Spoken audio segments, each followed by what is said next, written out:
Hello everyone, it's Greg from Edinburgh Renaissance Fencing Academy here, and today I have a short video about some historical theory which is very pertinent to the study of historical fencing.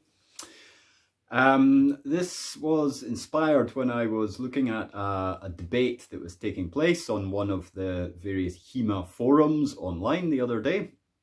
The participants of this debate were trying to classify different 16th century treatises, and the topic of rapier came up, and one of the participants in the conversation raised the very pertinent question, is rapier a type of sword or a style of fencing?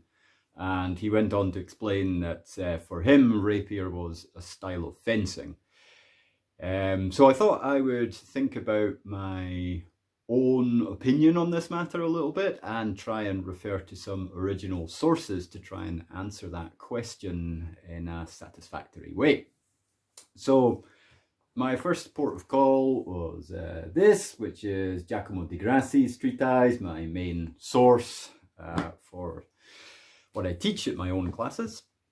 And de Grassi describes what he's teaching as the art of arms, which is actually quite a common way of describing it in the Italian books in the 16th century. Although increasingly common throughout the centuries is the term scherma, which is the Italian word for fencing. For example, the 1800 treatise of Paolo Bertelli is just called a treatise on fencing. So I would say that those are the two technically correct terms, period terms, to refer to the martial art itself in Italian. So it's either the art of arms or it's the art of fencing. And if we look at George Silver, an English fencing master writing in the English language in the late 16th century, we can get another cultural viewpoint on that. So he talks about the art of defense in his book, which is a very common English language way to talk about it. And obviously fencing became a more popular variant of that as time went on. So for Silver, what he was teaching was the art of defense. In his book, he criticizes a lot of the foreign styles of fencing coming into England at that time. And what's interesting for this topic is that he criticizes the rapier specifically as a type of weapon, as a design of weapon. He says, in his opinion, it's a bad design of sword because the blade is too long, which makes it clumsy, and it can't cut very effectively, which reduces its utility in battle and combat. So that's his criticism of the rapier. He has separate criticisms for Italianate fencing, as he describes it, and Spanish fencing. So his criticism of Italianate fencing is that it focuses supposedly too heavily on the offense and doesn't pay enough attention to the defense aspect. And then he has some different comments to say about Spanish fencing as well.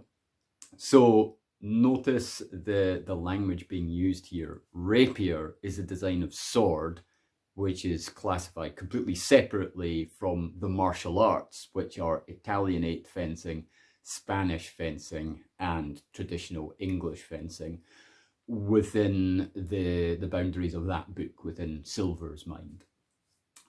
So there you go. In the original treatises, it is very, very clear that the martial art is fencing or defense or the art of arms. The weapons are things like swords, back swords, rapiers, two-handed swords, and so on and so forth. This is not just simple pedantry regarding the language. I think when you're trying to research historical martial arts correctly, you have to use modern scientific, historical, analytical techniques, which involves paying attention to the technical terminology that's being used.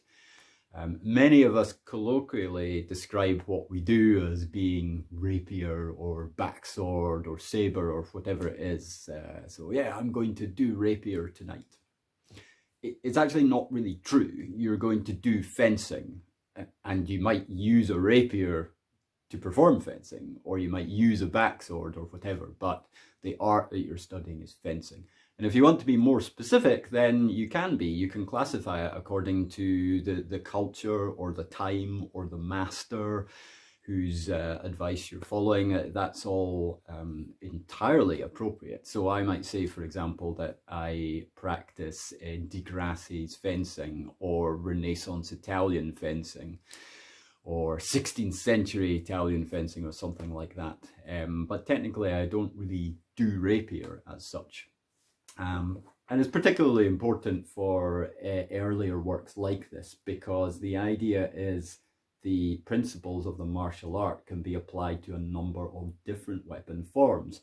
And De Grassi covers what he refers to as the spada, the sword, pole arms, two-handed sword, pike, and various companion weapons. And he makes a specific point in his book that a good soldier, a good warrior, should be able to apply the principles of the art of arms to anything that comes to hand, including bits of wood and chairs and cloaks and stuff like this. If you're in a barroom brawl situation, he literally says that in his book. So yeah, that's my conclusion. A rapier is a type of sword. Fencing is the martial art. And a slightly more general point is, whenever you encounter this kind of conundrum or question within the historical fencing or HEMA discipline, then go back to the original sources and find out what they say, because that's the correct answer. It's what the real period fencing masters and fencers had to say on it. Okay, that's it for today. See you all soon. Bye.